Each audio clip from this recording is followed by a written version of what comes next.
मेरे साथ जो शख्सियत आप देखने लग रहे हो, प्रद्युम्न जोशीला जी, जो कि हमारे वरिष्ठ पत्रकार हैं, विश्लेषक हैं, और हर मुद्दे के ऊपर जो है काफ़ी एक्टिवेट रहा करे, काफ़ी एक्टिव रहा करे, और हर मुद्दे पर जनता तक जो है उस मामले का विश्लेषण पहुँचाना काम कराया करे। प्रद्युम्न जोशीला जी के पास मैं आया हूँ, बातचीत करांगे इस पूरे मुद्दे के ऊपर कि कुछ इन्होंने विश्लेषण कराया। पहले तो प्रद्युम्न जोशीला जी, राम राम। राम राम। सभी दर्शकों को भी नमस्कार, राम राम जी। ठीक ठाक सब बहुत बढ़िया, आप बताओ। तो ये पूरा मामला की बात करा तो कि कुछ आपका समझ में आया कि आपका विश्लेषण है इस मामले में देख के?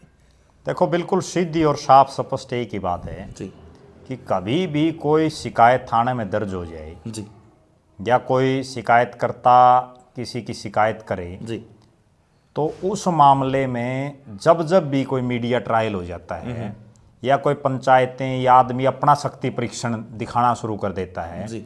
तो बहुत बार ऐसा देखा है कि वो उसी आदमी पर उल्टा पड़ जाता है। मैं 3-4 उदाहरण देना चाहूँगा जिससे दर्शकों को ये समझ में आ जाएगा कि प्रशासन से और सरकार से इस तरह का कोई भी मामला हो जी। उसमें जो भी सीधी टक्कर देने का प्रयास करता है जी तो उसको कहीं ना कहीं जो है बड़ी दिक्कतों का सामना करना पड़ता है। जी। जैसे एक उदाहरण रामपाल महाराज का आप उठा के देखो। रामपाल महाराज का जो बरवाड़ा में आश्रम था उसमें हजारों हजार उसने अपने अनुयायी इकट्ठे हो गए थे उनके जी। और बाद में आज देखो कितने साल से जेल में है। ठीक है, सरकार और प्रशासन के सामने अगर कोई आदमी यूं सोचे कि मैं चैलेंज कर देता हूं जी। तो कोई कितना ही बड़ा ताकतवर हो जो है लास्ट में उसको कानून के सामने जो है सरेंडर करना पड़ता है, नहीं तो कानून गिरफ्तार भी कर लेते हैं जी। कानूनन। दूसरा मामला राम रहीम के मामले में आप देखो किस तरह से पंचकुला में उस दिन कितने लोग इकट्ठे हुए और उसके बाद आखिरकार क्या हुआ, कितने दिन से वो जेल में है।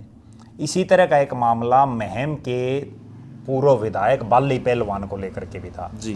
बाली पहलवान को लेकर जब उनका एक मामले में नाम आया तो उसी के घर पे उसी के गांव में हजारों लोग इकट्ठे हो गए थे। जी। पुलिस को अंदर नहीं घुसने दिया जा रहा था और उसके बाद देखो फिर बाली पहलवान का क्या हुआ।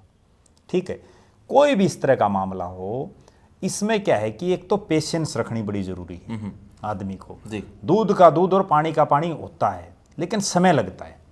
अच्छा, समस्या क्या होती है, जो आदमी राजनीतिक या सामाजिक क्षेत्र में एक्टिव हो या किसी भी अन्य क्षेत्र में एक्टिव हो जिसका अपना एक नाम हो गया हो, और उसका जब इस तरह के किसी भी मामले में कोई नाम आ जाए किसी भी मामले में तो उसके बाद उसका दिमाग भी, मैं ये समझ रहा हूँ कि एकदम से जो है इस तरह का रिएक्शन देना शुरू कर देता है कि भाई वो ये समझता है खुद आदमी कि भाई मेरे साथ बहुत बड़ा जन सैलाब है और पता नहीं क्या कर देंगे। लेकिन हकीकत में होना क्या चाहिए, इस तरह के मामलों में आदमी को पेशेंस रख के और जो है जो सरकारी एजेंसीज हैं या पुलिस है प्रशासन है जो भी उसको बुलाए उनको जाकर के अपनी बात रखनी चाहिए।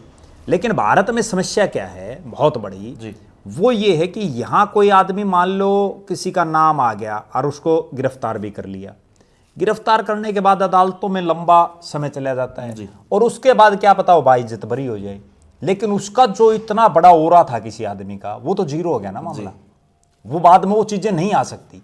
और एक ये झटके होते हैं, किसी भी सामाजिक आदमी को एक बार इस तरह का झटका आ जाए तो उसके बाद फिर उभरना बहुत मुश्किल हो जाता है। लेकिन बहुत लोग ऐसे भी हैं जो इस तरह के किसी मामले में जब उनको फंसाया जा रहा हो या फंसा दिया गया हो या उनके ऊपर इस तरह के आरोप लगे हों तो कई ऐसे भी जो हीरो भी बन के उभरे हैं। मैं आपको एक उदाहरण बताऊं, मुझे आज भी वो दिन याद है, जयप्रकाश जेपी बरवाड़ा से विधायक थे और विधायक जब वो थे तो उन पर बड़ी गंभीर जो है आरोप लगा करके एक मामला दर्ज हुआ, उनकी जेल में गए वो, और उसके बाद पोस्टर लगे कि इस आदमी का क्या कसूर था पूरी साल लोकसभा में, और उसका प्रभाव ये हुआ कि वो फिर 2004 का लोकसभा का चुनाव जीते, बहुत जबरदस्त।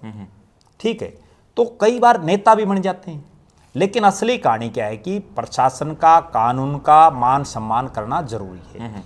चलो, बहुत बहुत धन्यवाद प्रद्युम्न जोशीला जी, इतना समय अपना दिया और काफ़ी खुल की बातचीत करी आपने। तो अपनी राय करनी है, वीडियो शेयर करनी, चैनल सब्सक्राइब करना, सारे दर्शकों से चेताई बाण बने। राम राम जी।